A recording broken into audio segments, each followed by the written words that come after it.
Realmente es asombroso la declaración que vemos hoy del ministro de Alimentación, el vicepresidente de Seguridad Alimentaria, el mayor general Carlos Osorio. El vicepresidente señala que ahora se van a eliminar los terminales de cédula y que van a ser sustituidos y se van a eliminar porque va a haber el control digital en todos los medios.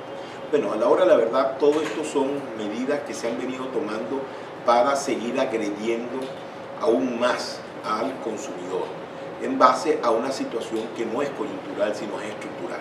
O sea, desde hace más de un año venimos oyendo al ministro señalando que en 2 meses, que en 3 meses se van a solucionar los problemas, que primero entonces se iban a vender en forma regulada, después que salieron que sí las cartahuellas, que después los terminales de cédula, que después prohibieron hacer las colas en sitios públicos, que ahora vamos a eliminar los terminales de cédula, etc. Y todo son excusas para poder disfrazar una situación que día a día se torna más difícil. Y se torna más difícil porque el problema es estructural. La escasez llegó para quedarse.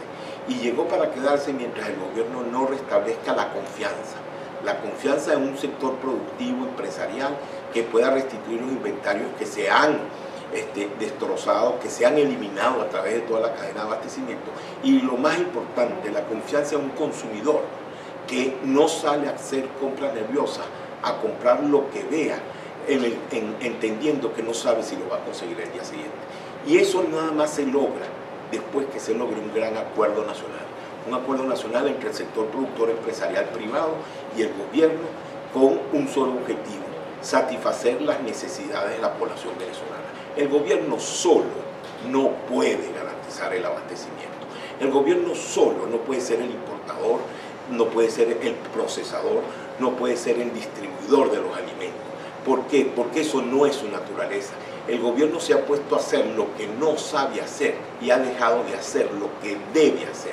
El gobierno, por ser el gobierno ganadero, por ser el gobierno lechero, por ser el gobierno que distribuye alimentos, ha dejado de hacer la vialidad agrícola, ha dejado de hacer la prestación de servicios a las industrias en términos de electrificación, en términos de gas, ha dejado de garantizarle la asistencia médica y la educación, especialmente en las zonas rurales, para elevar la calidad de vida de un productor que se pueda dedicar a producir. La producción nacional ha caído bajo el falso paradigma de que el gobierno podía siempre tener los recursos para poder importar los alimentos que necesitará la población. Eso funcionó mientras siempre tuvo un ingreso petrolero adicional. Se acabaron los ingresos petroleros, bajó el precio del petróleo. Hoy el gobierno no tiene las divisas para poder importar los alimentos que necesita la población y destruyó la producción nacional. Por lo tanto, la única manera de poder restituir un abastecimiento regular y un pleno para poder satisfacer a la población nacional significa restituir la confianza. La confianza para que un industrial pueda hacer inventario y la confianza para que un consumidor no salga en forma angustiosa a comprar lo que vea porque no sabe si lo va a conseguir adelante. Y eso se logra con un acuerdo nacional. Y esa confianza se logra con un acuerdo nacional. Y ese acuerdo nacional pasa por reconocer que existe un sector privado que es garante del abastecimiento y no seguir inventando guerras donde no existen, porque realmente el problema de la guerra económica aparentemente es la visión militar de un problema, cuando el problema real se soluciona en términos de políticas de paz y no de guerra, en términos de políticas de entendimiento, de acuerdo para poderle garantizar a toda la población nacional los alimentos que necesita.